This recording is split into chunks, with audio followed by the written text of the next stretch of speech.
qu'on l'appelle révolution permanente. C'est elle que l'on matraque, que l'on poursuit, que l'on traque. C'est elle qui se soulève, qui souffre et se met en grève. C'est elle qu'on emprisonne, qu'on trahit, qu'on a... Cette islamophobie, je reviendrai justement, c'est une des questions aussi. Haine de la religion, islamophobie. Bon, évidemment, c'est islamophobie.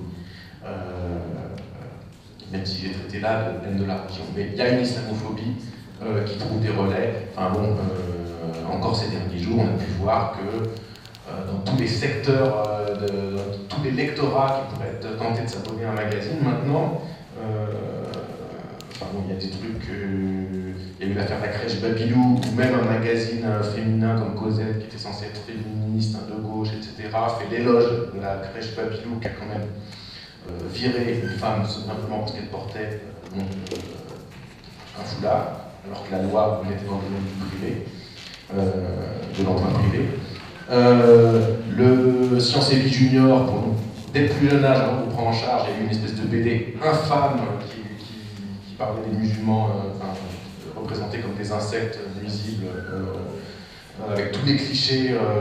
islamophobes en version pour les tout petits. Il y a eu quoi d'autre? Il y a eu Grazia hier qui a publié un dialogue infect, une espèce de dialogue comique sur, pareil, sur mettant en scène des Arabes, sur la question du droit des femmes, évidemment. Enfin, c'est partout, c'est tout le temps. Charlie Hebdo, évidemment, ça fait longtemps. Donc, bref, je pourrais parler 3 heures, il y a plein de raisons d'être inquiet. Il y a effectivement un consensus politique qui est très très large. Effectivement, c'est un peu plus féroce. Enfin, je suis d'accord avec tout ce qui a été dit dans le tableau. La droite n'est pas mieux que la gauche.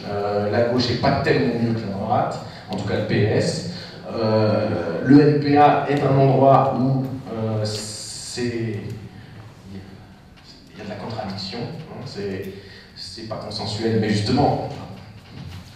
on est dans un tout petit secteur, et que donc il n'y a même pas un petit secteur où il est acquis, il est évident qu'un musulman n'est pas dangereux. Enfin, c'est assez inquiétant, le fait même qu'il y ait eu un débat, qu'il ait fallu débattre, est-ce qu'une femme voilée peut représenter le parti, et en soi, même s'il y avait presque une moitié du parti qui était favorable à cette candidature, mais c'est en soi ahurissant qu'il faille en débattre. Donc, et on est dans un petit secteur de la gauche. Donc lutte ouvrière, il n'y a pas de débat, c'est uniforme. Mélenchon, le front de gauche, c'est pareil, on pourra en parler longtemps, c'est hétérogène, il y a tout un mouvement de militants, sympathisants du front de gauche contre l'islamophobie. Tant mieux, mais là aussi, si on réfléchit, c'est que dans l'absolu, c'est aberrant qu'au sein d'un parti de gauche, il faut qu'il y ait une sous-fraction qui se constitue comme on est contre l'islamophobie. Mais effectivement, à juste titre, puisque le parti de la star du parti, et là on rejoint la question des médias, le parti de gauche, qui est une des composantes, mais celle qui a médiatiquement en tout cas le pouvoir, est tenu par un secteur laïcité ahurissant, qui copine, dont les maîtres à penser sont Caroline Forest, qui explique que le mot islamophobie ne veut rien dire et ne fait pas partie de leur vocabulaire. Et Mélenchon a fait partie de ceux qui, quand il y a eu l'arrêt de la Cour de cassation, c'est ça? Sur Babylone, oui. Qui rappelait le droit du travail, et que Valls a dit le jour même que c'était scandaleux, qu'il fallait faire quelque chose. Le parti de gauche, pas le front de gauche, mais enfin le parti de gauche a sorti un communiqué critiquant Valls, non pas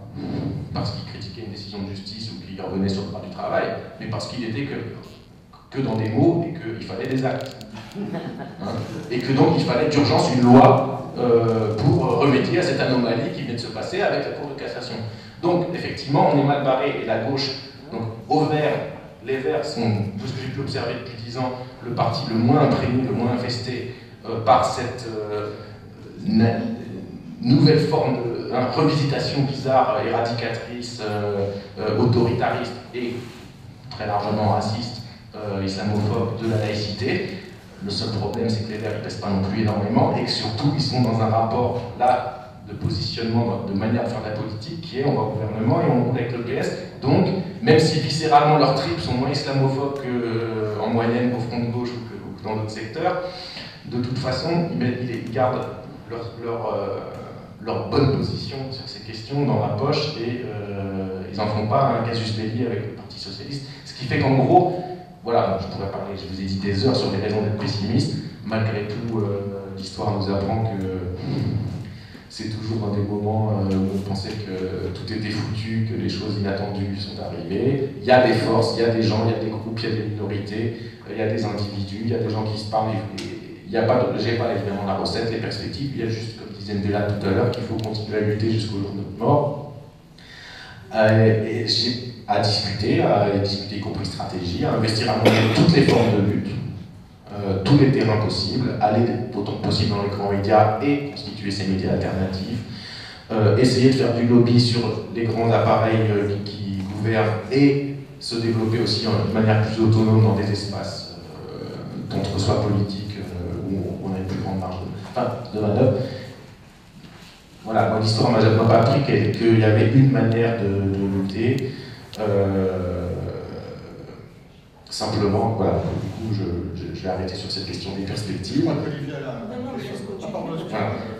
Sur la religion de l'islam, justement, voilà, c'est effectivement une des ambiguïtés du livre, c'est que c'est la haine de la religion, et pourtant, même dans la discussion,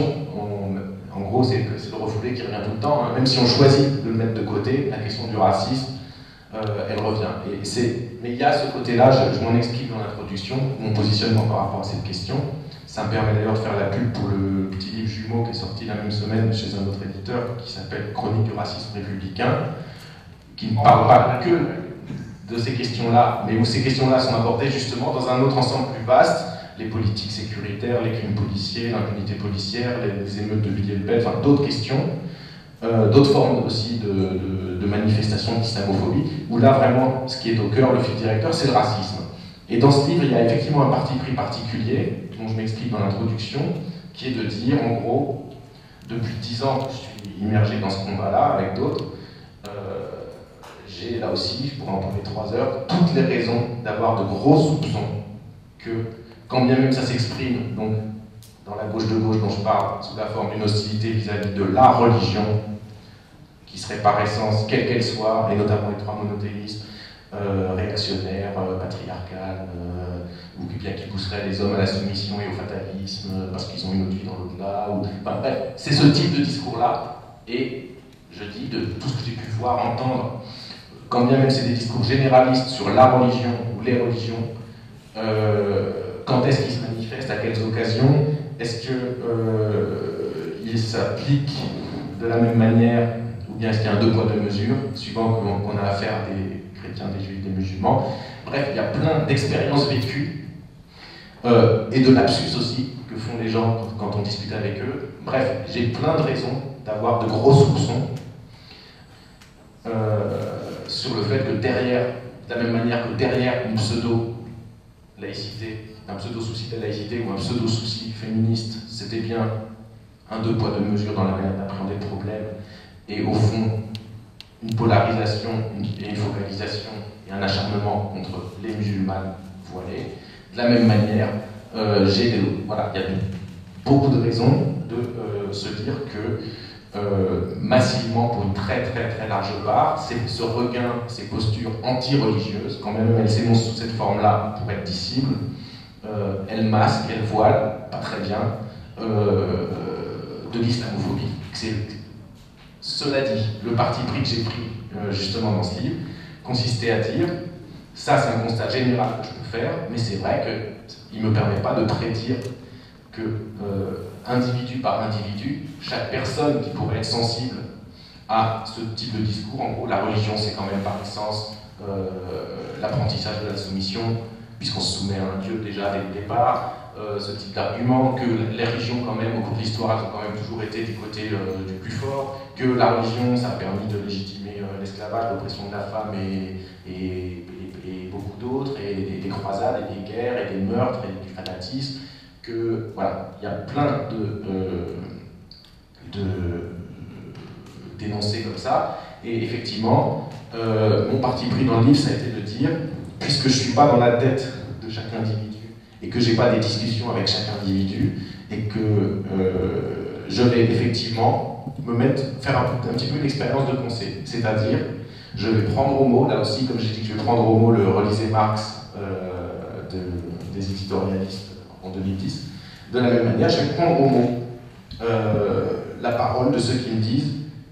ce n'est pas du racisme, ce n'est pas contre l'islam, ce n'est pas contre les musulmans, j'ai un vrai problème avec la religion.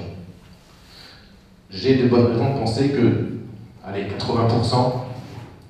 soit mentent, soit se mentent à eux-mêmes. Mais voilà, par égard pour les 20% qui restent, je me dis, je vous fais crédit de ça, je ne conteste pas ces pétitions de principe antiracistes, etc. Et je vais donc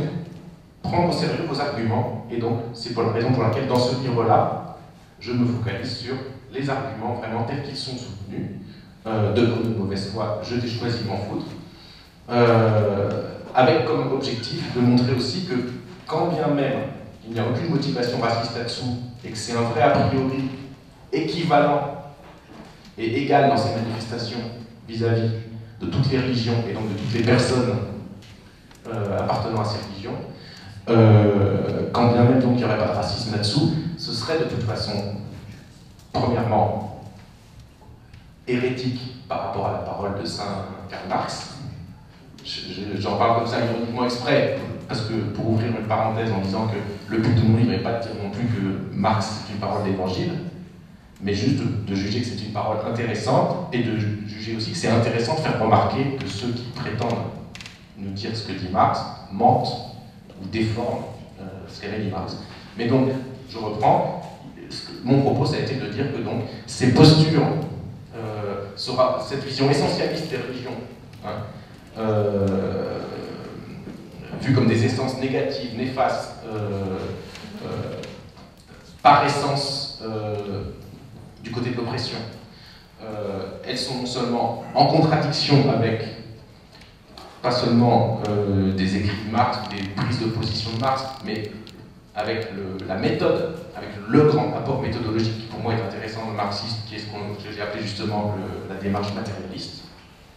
Par définition, si on est matérialiste, ça n'a aucun sens de dire que le christianisme, ou l'islam, ou le judaïsme, ou l'athéisme, ou le communisme, c'est forcément bien, forcément mal, que c'est forcément ceci, forcément cela, puisque donc la démarche matérialiste, elle nous oblige à regarder dans les faits ce qui se passe, et dès qu'on fait ça, on tombe, qu'il s'agisse du judaïsme, du christianisme, de l'islam, ou du communisme, ou de n'importe quel autre mot en isme, on tombe sur une très grande, la plupart du temps, sur une très grande variété. Et en gros, c'est quelque chose que je rappelle dans le livre, exactement de la même manière que oui, ça me permet de répondre à une des autres questions. Alors, je finis sur racisme, islamophobie, religion. C'est de montrer que, premièrement, c'est en contradiction avec ce qu'il y a de plus intéressant chez Marx, c'est-à-dire le fait qu'il faut avoir une démarche matérialiste qui nous fait découvrir l'hétérogénéité et les contradictions qu'il y a dans la réalité, et que c'est surtout bête et méchant. Et que même si ce n'est pas de l'exclusion raciste, ça produit de l'exclusion, en tout cas, anti-religieuse, même si elle n'est pas islamophobe, qui est de toute façon illégitime, injuste, brutale, mauvaise, condamnable moralement, et puis politiquement en plus, suicidaire pour un parti qui est censé unir les masses des opprimés face à un pouvoir qu'on a déjà du mal à affronter. Les marxistes sont devenus si peu marxistes et si perméables au racisme, ben parce qu'ils sont comme les autres, et que les autres aussi sont devenus très perméables au racisme. Ben de la même manière, pourquoi les pouvoirs religieux si souvent ont opprimé? Parce que les pouvoirs en général, la plupart du temps, oppriment. Et pourquoi tant de croyants sont peu évangéliques, peu amoureux de leur prochain, peu charitables, peu soucieux du bien d'autrui, et si souvent complices de l'injustice, tout simplement parce que c'est une objection qu'on fait souvent. Oui, les musulmans progressistes dont vous parlez, ils sont une minorité, hein, qui défendent l'égalité de tous et de toutes sur tous les plans. Mais je réponds oui, absolument, ils sont une minorité. Mais chez les non-croyants aussi, ils sont une minorité, hein, à se bouger contre le capitalisme, contre pour la Palestine, ou pour des tas de questions. Oui. Et bon, moi je suis d'accord avec tout ce que tu as dit et je vais pas revenir. Je vais faire court, sauf la dernière phrase que tu viens de dire, où où j'adhère pas parce que je pense que c'est pas seulement tel ou tel religieux qui va se comporter comme ça ou comme ça parce que selon la situation, le contexte ou tout ce que tu veux, il y a effectivement des textes, et il y a des gens qui, je veux dire, tu ne peux pas dire que la première prière du matin chez les juifs, dans la religion juive, ça commence par merci mon Dieu de ne pas m'avoir fait femme. Bon, c'est pas, je veux dire, quelque chose qui est selon comment tu vas... Non, c'est comme ça. Cette prière, elle existe, elle est comme ça. Et si on prend donc par rapport à la position, à la situation de la femme, on comprend par rapport à la soumission ou pas soumission, est-ce que c'est arrogant ou pas de vouloir changer la société alors que c'est Dieu qui est censé régler ça et que si tu as été maltraité dans cette société, ben, tu seras récompensé, ça ira mieux quand tu iras au paradis. Tu as effectivement des gens qui interprètent de manière différente la religion, et je trouve que tu as raison dans ton livre de t'attaquer à l'extrême gauche, parce qu'ils sont particulièrement condamnables, vu qu'ils sont anticapitalistes, etc., tout ce que tu as expliqué. Premièrement, de stigmatiser ceux qui sont en but à la stigmatisation par le pouvoir, et d'autre part, avec l'affaire Ilham Moussaïd, de s'en prendre justement à cette partie des musulmans qui ont une lecture constructive de leur religion, c'est-à-dire des gens qui sont militants, anticapitalistes, etc., et qui sont justement ceux que détestent le plus les puissants, ceux qui estiment qu'il faut, comme tu l'as bien expliqué, oui, mélanger la religion et la politique, c'est-à-dire en fait que c'est pas parce qu'on croyait en Dieu et qu'on faisait des prières qu'on n'allait pas dans l'arène publique pour essayer de changer la société. Et donc, s'en prendre à Ilham Moussaïd, s'en prendre à des gens qui portent le voile et qui militent et qui veulent changer les choses, je trouve que c'est vraiment particulièrement grave, parce que voilà, comme je veux dire, et je crois que dans ton livre, tu as un titre un peu provocateur ou qui amène à s'interroger. Je crois que quand tu appelles ça la haine de la religion, ça n'est pas pour dire qu'il faut avoir l'amour de la religion, et dans la religion, on peut effectivement débattre et dire qu'il y a des choses qui ne nous plaisent pas, mais quand je parle de la religion, c'est quoi? Dans les textes religieux qu'on connaît, il y a effectivement beaucoup de choses sur lesquelles on pourrait avoir à redire, mais ce qui est intéressant, c'est qu'il y a effectivement dans les religieux des gens qui croient et qui interprètent leur religion d'une manière de « faut se battre, aide-toi, le ciel t'aidera », et qui sont, je dirais, aux côtés de ceux qui n'ont pas la chance, je dirais, de croire, parce que je crois que c'est effectivement un réconfort que, voilà, si tu ne crois pas, tu ne peux pas te forcer à croire, mais c'est aussi une chance, et c'est ce que tu rappelais qui est très important de ce que dit Marx, c'est tu leur dis, bon, arrête de croire, tu leur donnes quoi en échange? Qu'est-ce que tu as à leur apporter? Je veux dire, c'est plutôt eux qui ont un plus par rapport à ceux qui n'ont pas la chance d'avoir cette foi. Ce qui est très très intéressant dans ton livre, c'est le fait que, effectivement, ces comportements se retrouvent dans,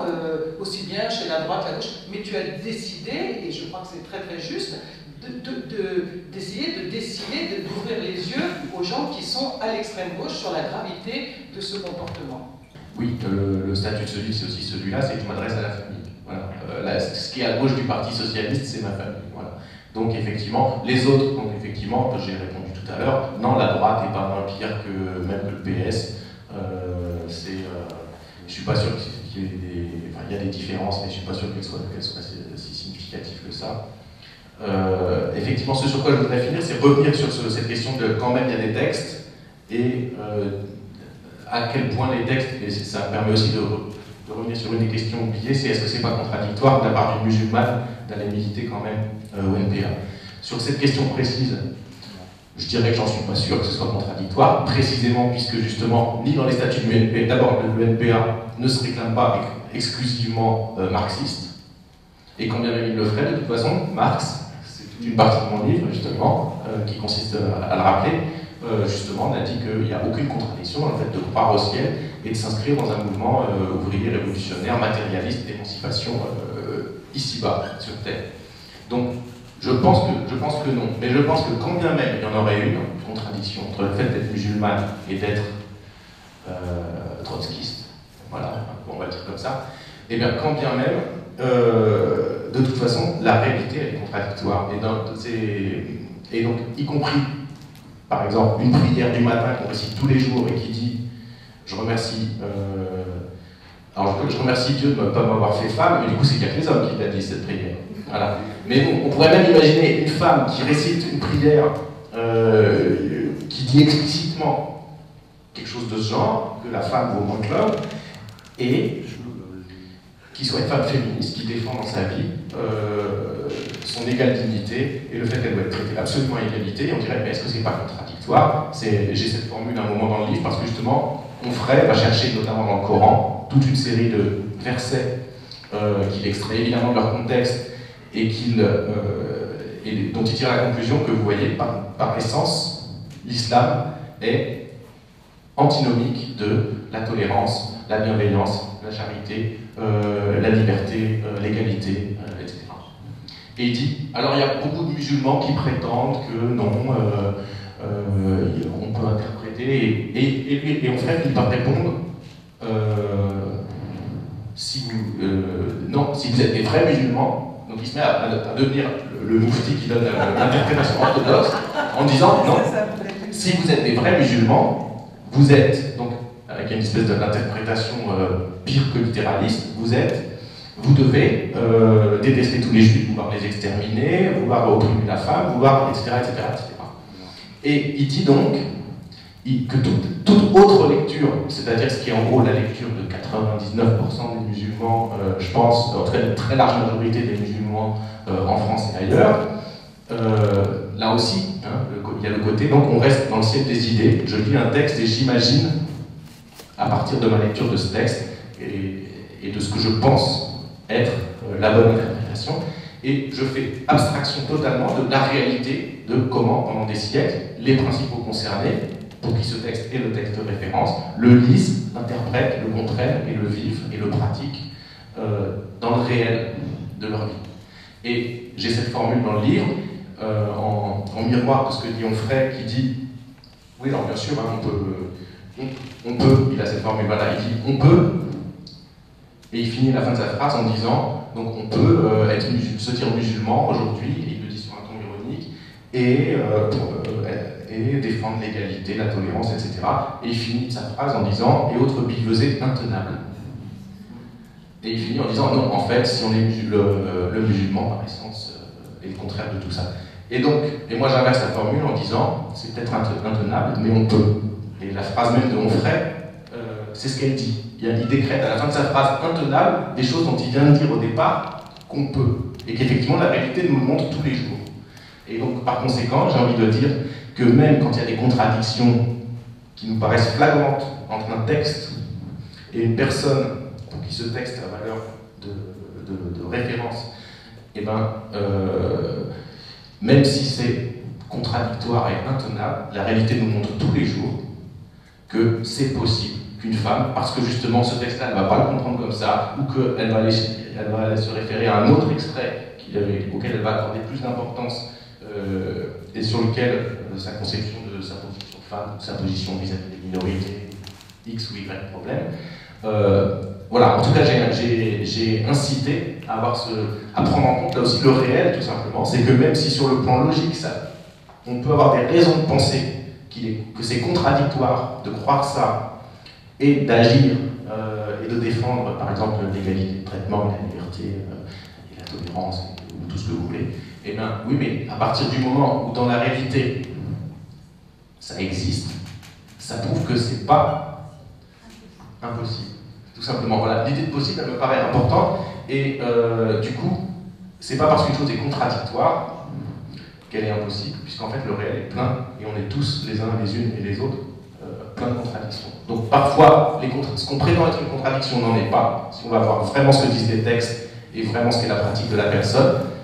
Mais j'ai envie de dire, quand bien même, après ce travail, il y aurait une contradiction qui persiste et qui demeure, je ne crois pas que ce soit un problème insurmontable, puisque ce qui compte, au final, entre les deux termes de contradiction, d'un point de vue matérialiste en tout cas, qui est le mien, c'est plus ce que la personne fait plutôt que les textes qu'elle a lus et comment elle les a compris pour arriver à ce comportement. Donc voilà, je répondrai à ça, c'est que la contradiction peut souvent être levée avec un peu de travail de lecture, d'interprétation et de réflexion, mais quand bien même elle ne serait pas levée, le réel est contraire.